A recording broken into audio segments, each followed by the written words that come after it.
Bueno, yo creo que las movilizaciones de ayer dejan un mensaje muy poderoso, muy grande para Colombia, pero también para el mundo, y es que se ha venido construyendo una narrativa en los grandes medios de comunicación, en sectores económicos muy poderosos de Colombia, de que el gobierno de Gustavo Petro y sus reformas no tienen respaldo popular.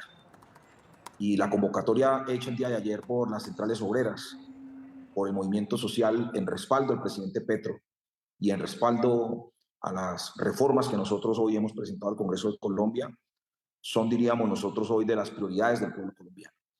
Eso es muy importante porque finalmente las encuestas también que se han ido presentando al país fueron completamente desvirtuadas por estas movilizaciones en Colombia. El reporte que nosotros tenemos inclusive es que en 200 municipios de Colombia se presentaron manifestaciones en respaldo al gobierno, en 30 departamentos.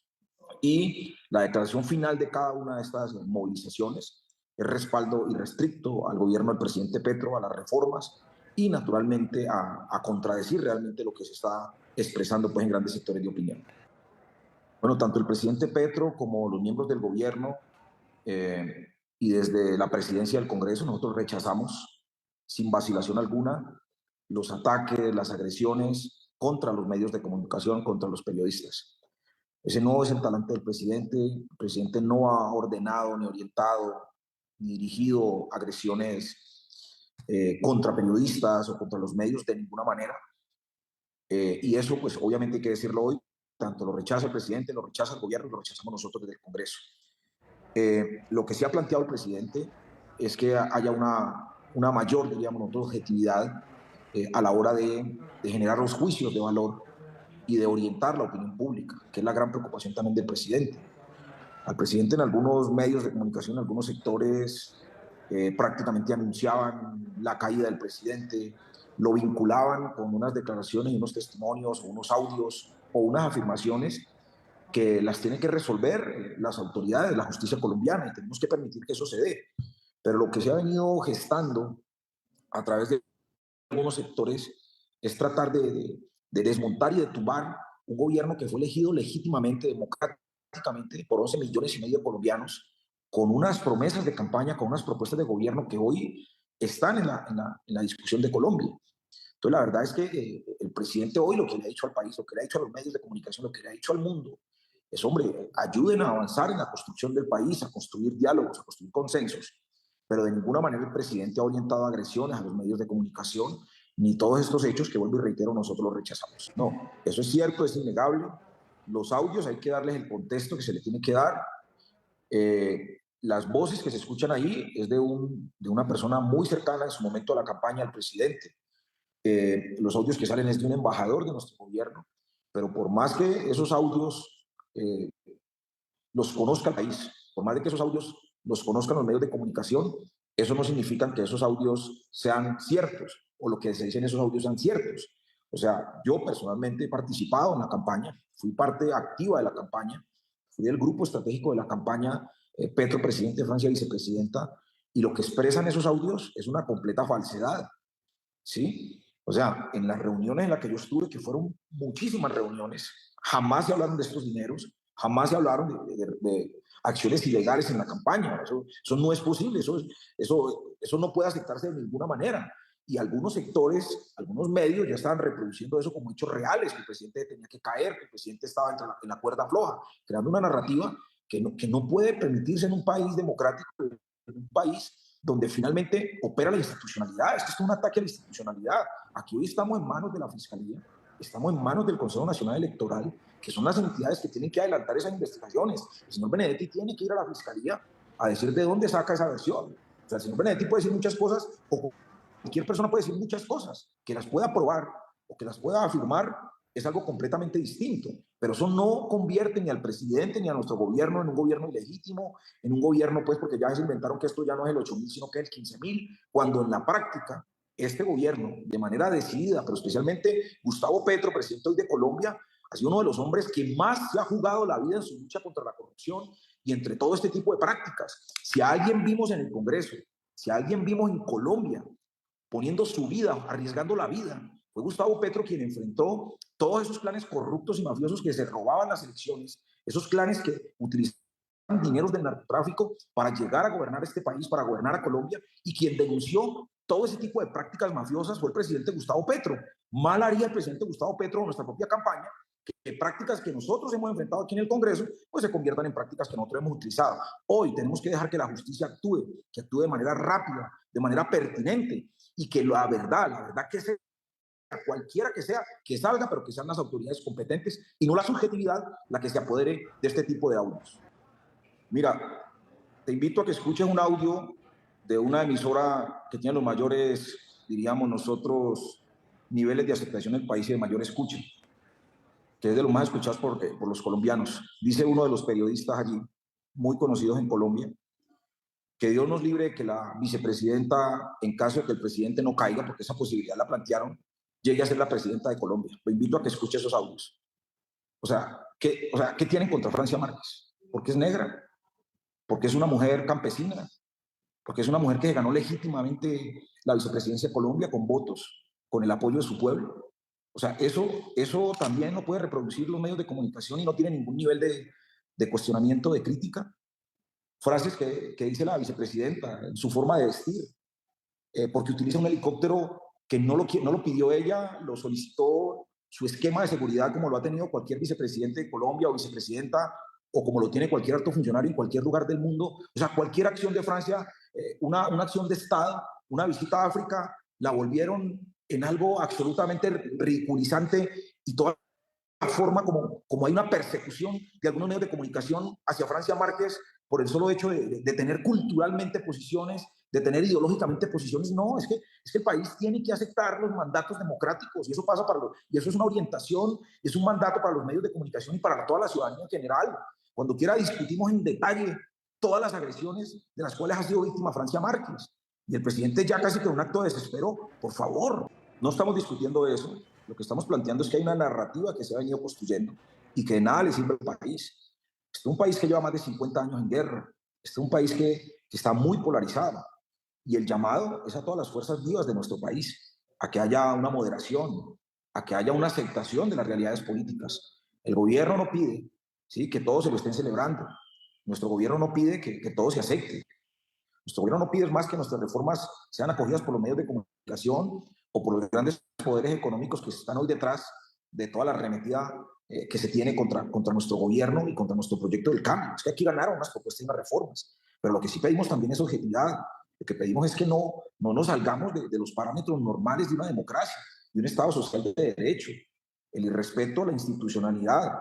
Y eso lo decimos no solamente para algunos medios de comunicación, sino lo decimos también para las actuaciones a veces que tiene el fiscal general de la Nación, tratando de ridiculizar la figura del presidente y al propio presidente Petro, metiéndose incluso en su humanidad, con su capacidad, digamos nosotros, de expresar y de comunicarse con el país, inclusive hasta incitar el propio fiscal a que la fuerza pública no obedezca lo que por constitucionalmente le ordena al presidente de la República como jefe máximo de las fuerzas militares. Entonces aquí hay una cantidad de roles que están jugando algunos sectores en el país que buscan que la institucionalidad de la presidencia de la República, del gobierno, se debilite tanto hasta llevarnos a un caos y hasta llevarnos a una situación absolutamente impensable. Entonces yo lo que estoy planteando hoy, en función a esa situación tan compleja que vive el país, ese estado de polarización, es que a que seamos objetivos. O sea, las marchas de ayer fueron contundentes. La Plaza de Bolívar ayer estaba completamente llena. La séptima, en gran parte de lo que es el recorrido de la séptima, estaba atiborrado de colombianos y colombianas que respaldan este gobierno. Esos ciudadanos que están a favor del gobierno también tienen que ser respetados. Aquí 11 millones y medio de colombianos nos dieron el respaldo. Y 11 millones y medio dijeron, nosotros creemos en las reformas que se tienen. Y hoy un sector grande del Congreso se rechaza y se opone a esas reformas. Un Congreso que ha sido respetado completamente por nuestro gobierno, y un Congreso al cual desde hoy y desde siempre hemos dicho estamos abiertos al diálogo, a la concertación y a avanzar en buscar reformas que mejoren la vida del pueblo colombiano. Bueno, hay ya unos proyectos de reforma constitucional que yo espero que la próxima semana salgan adelante. El reconocimiento de los campesinos como sujetos de derechos. Esto es una tarea impostergable que tiene el Estado, una deuda histórica que se tiene con el 30% de la población, sino un 90 o un 95% de los colombianos y colombianas provenimos de los campesinos y campesinas, así algunos trigueñitos y algunos blancos no quieran aceptarlo, pero ese es un derecho, ese acto legislativo va a pasar y vamos a tener en nuestra constitución política el reconocimiento de los campesinos y campesinas como sujetos de derechos. También viene una reforma constitucional que está ya para conciliación, que tiene que ver con la jurisdicción agraria. Eso es muy importante porque es una nueva, o sea, es una nueva jurisdicción, no sé, la creación de jueces rurales, ¿sí? De jueces agrarios, de tribunales que nos van a permitir dirimir conflictos de más de 200 años de quiénes son los verdaderos poseedores de las tierras en el país. Pero también vienen otra serie de reformas, como la laboral, como la pensional, como la salud, que tiene una gran discusión en el Congreso y que ha venido ganando ya consensos y que ha venido ya ganando acuerdos. Nosotros hemos venido cediendo en algunos puntos. El partido de la U, el Partido Conservador, el Partido Liberal también han ido cediendo en unos puntos y la aspiración nuestra es avanzar normalmente de aquí al 20 de junio, que son las sesiones ordinarias. Si se requieren unos días más de extras, pues vamos a plantear la necesidad de estas extras, pero la idea es que avancemos lo más que podamos, porque nosotros queremos una reforma a la salud para la vida y no para los negocios, como está en Colombia. Más de 600 municipios en nuestro país y gran parte de la ruralidad no tienen cobertura en salud. El tema laboral, ¿cómo resolvemos el problema de 16, 17 millones de colombianos que están laborando, hombres y mujeres, en la informalidad? Y el tema pensional, si nosotros no hacemos un ajuste en nuestro sistema pensional en 7, 8 años, este tema pensional va a colapsar si no tomamos decisiones al respecto.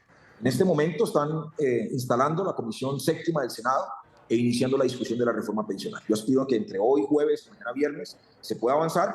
Ojalá se apruebe con la participación de todos los partidos políticos el primer debate de la reforma pensional. Mire, nosotros tuvimos una reunión el lunes pasado con el presidente Petro y con el equipo económico en relación a estas reformas. La decisión del presidente y de la bancada del Pacto Histórico es avanzar. O sea, no vamos a retirar las reformas, eso no va a pasar.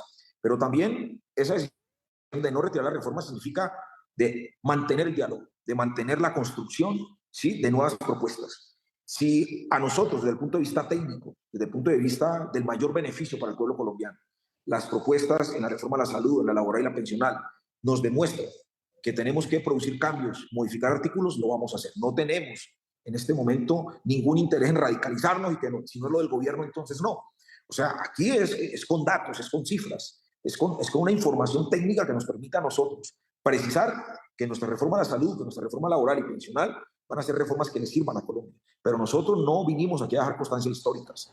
Nosotros vinimos aquí a mejorarle la vida al pueblo colombiano.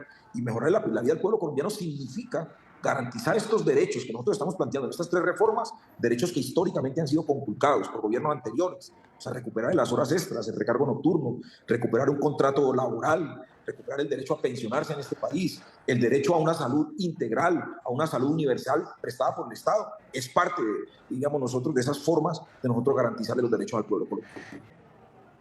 Bueno, yo interpreto al presidente en la lógica de lo que pues, le estaba narrando yo pues, con mi intervención.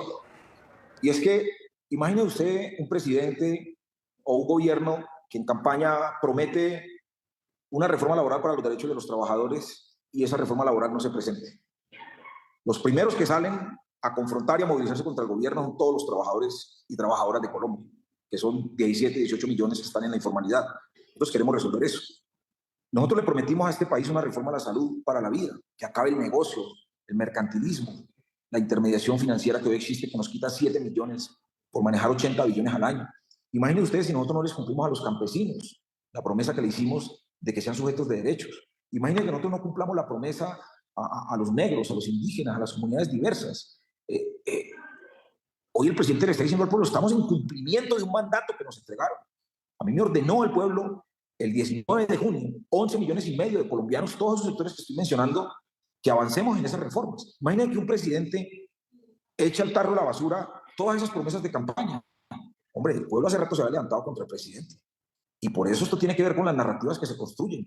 Aquí hay sectores muy poderosos del país, sectores económicos especialmente, pero sectores mafiosos también, porque esto pasa por ahí. Muchos sectores mafiosos y corruptos de la política y de gremios especialmente, que no están interesados en que tengamos un fiscal y que tengamos unos órganos de control que entren sin ningún tipo de objeción, caiga quien caiga, a investigar todos los graves hechos de corrupción que hay en el país. Colombia hoy, y eso es parte de nuestro propósito, Uno de los discursos centrales, y usted no lo menciona, es que el presidente también dijo, corruptos en nuestro gobierno se van, no caben, no hay la más mínima posibilidad, pero también dijo algo muy poderoso, los ministros y funcionarios del gobierno que no cumplan el mandato que tienen, que no gestionen, se van. O sea, esos son mensajes también muy poderosos, eso nunca lo dice un presidente en el país. Y hoy le está diciendo el presidente ratificándole su voluntad y su decisión de cumplir todas las promesas de campaña.